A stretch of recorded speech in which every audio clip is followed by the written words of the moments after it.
नमस्ते, नमस्कार, आदाब, सत श्री अकाल। आप सभी का स्वागत है मेरे YouTube channel the end classes में। चैनल पे पहली बार आए तो सब्सक्राइब करना बिल्कुल ना भूलें।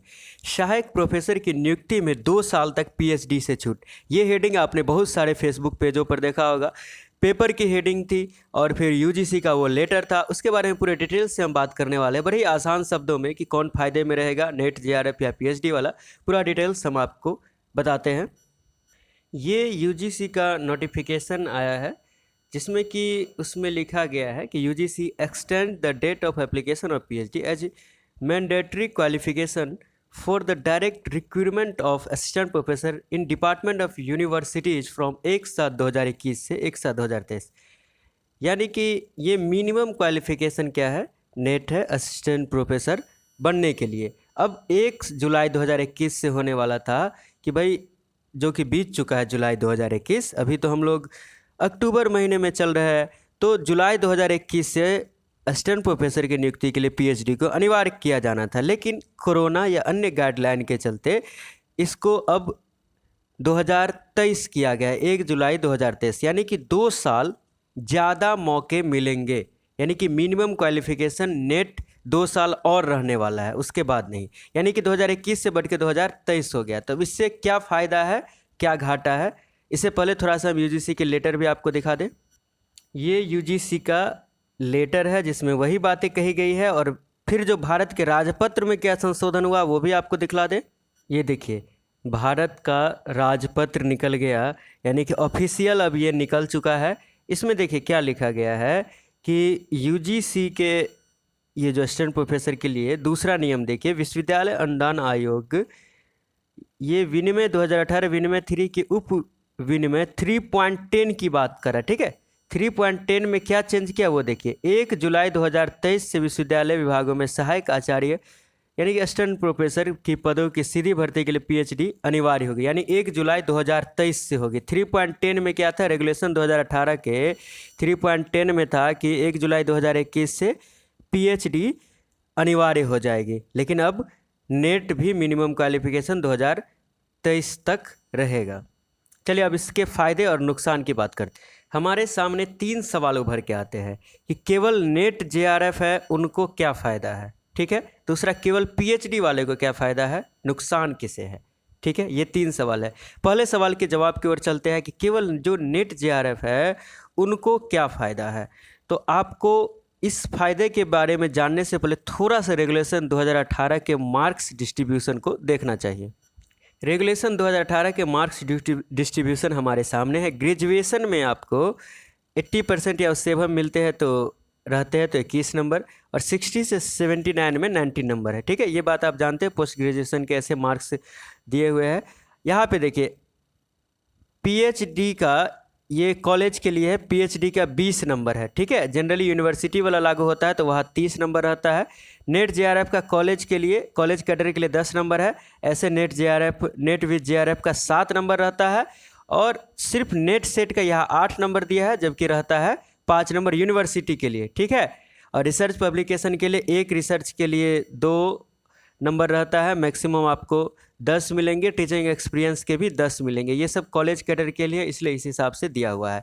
तो आप देखिए कि 30 नंबर PhD को है, नेट को केवल 5 नंबर है। JRF रहेगा तो 7 नंबर, यानी कि जो 23 नंबर या 25 नंबर का डिफरेंस हुआ, ये एक बड़ा डिफरेंस है रेगुलेशन 2018 में, ठीक है। तो जो केवल नेट JRF है उनको डायरेक्ट जब इंटरव्यू से सिलेक्शन होगा तो वो एकेडमिक में आने ही वाले नहीं हैं। आपको हम दिखलाए, दिल्ली यूनिवर्सिटी की अभी जो वैकेंसी आई थी उसमें स्पष्ट लिखा गया था कि अगर आपका एकेडमिक में 75 नंबर इंटरव्यू में पुरता है तभी आपको इंटरव्यू के लिए बुलाया जाएगा। एकेडमिक में 75 पुरता है तो इंटरव्यू के लिए आपको बुलाया जाएगा। तो बिना PhD के 30 नंबर लिए आपको केवल नेट JRF है तो आपको इंटरव्यू में दिल्ली यूनिवर्सिटी में नहीं बुलाया जाएगा, ठीक है। लेकिन फ़ायदा की बात कर रहे हैं हम, तो फ़ायदा ये है कि हरियाणा, ठीक है, हरियाणा हो गया, दूसरा स्टेट आपका हो गया UP हो गया, उसके बाद आपका छत्तीसगढ़ हो गया। ये सारे स्टेट जो है एग्ज़ाम से सिलेक्शन लेते हैं, यानी कि ये एकेडमिक के लिए रूल है भाई, PhD को मिलेंगे नंबर, लेकिन ये इसको 50% कर देते हैं, और साथ ही साथ एग्ज़ाम से सिलेक्शन लेते हैं। तो वहाँ PhD वाले छात्र अच्छा परफॉर्मेंस बहुत ही कम 10-20% कर पाते हैं, तो वहाँ नेट जेआरएफ वालों को एग्ज़ाम में हरियाणा में कई सारे लोग हैं जो केवल नेट जेआरएफ थे, उनको असिस्टेंट प्रोफेसर में हुआ है। इस तरह छत्तीसगढ़ है, जहाँ भी एग्ज़ाम से सिलेक्शन होगा वहाँ नेट जेआरएफ वालों को रेगुलेशन 2018 रहने के बावजूद भी सिलेक्शन हो सकता है। तो ये पॉजिटिव पॉइंट है नेट जेआरएफ वालों के लिए। अब था कि 2021 से 1 जुलाई 2021 से उनको भर ही नहीं सकते थे फॉर्म, कहीं भी नहीं भर सकते थे। झारखंड ने अनिवार्य कर दिया था, अदर स्टेट सभी अनिवार्य कर रहे थे लगातार। तो अब 2 साल बढ़ गया है, तो जहाँ जहाँ एग्ज़ाम से सिलेक्शन होता है, बहुत सारे स्टेट ऐसे हमने बताया, हरियाणा है, छत्तीसगढ़ है, कुछ कुछ हिमाचल प्रदेश है में भी, और उसके बाद यूपी है। तो यहाँ एग्ज़ाम से सिलेक्शन होता है, तो यहाँ नेट जेआरएफ वाले आप भरिए, आपको पूरे मौके मिलेंगे। जहाँ जहाँ एग्ज़ाम से सिलेक्शन होता है वहाँ आप अपना जॉब ले सकते हैं, अभी भी असिस्टेंट प्रोफेसर बन सकते हैं। 2 साल के लिए बढ़ा है, 2023 के लिए। ये 2 साल 24 महीने बहुत ज़्यादा होते हैं। हाँ, सब पीएचडी में अपना नामांकन भी करा लीजिए, पीएचडी भी होता रहेगा, और एक प्रयास करते रहे, अच्छी प्रिपरेशन करेंगे, आपका हो जाएगा। अब है केवल पीएचडी वालों को क्या फ़ायदा है। तो केवल पीएचडी वालों को जहाँ जहाँ सिर्फ इंटरव्यू से सिलेक्शन होता है वहाँ बहुत ज़्यादा फ़ायदा है, और जहाँ एग्ज़ाम से सिलेक्शन होता है तो जो टैलेंटेड है पीएचडी में उनको ही फ़ायदा होगा। ठीक है, अब नुकसान किसे है। तो भाई नुकसान जो केवल पीएचडी थे उनको ही नुकसान है, क्योंकि उनमें से 10-20% लोगों का ही नॉलेज जो है सो बढ़िया था। बाकी ज़्यादातर लोग जो है सो अच्छे से पीएचडी नहीं किए हैं, ऐसे ही कोई दूसरा थीसिस लिखा या सही से नहीं किए हैं, तो उन लोगों को नुकसान है। केवल उन लोगों को नेट जेआरएफ वाले से अभी टक्कर नहीं लेना पड़ रहा था। जैसे कि बिहार में 65-70 पर इंटरव्यू के लिए बुला रहा है, तो पीएचडी जो नॉन पीएचडी है उनको केवल 40-50 नंबर मिलते हैं। कितने?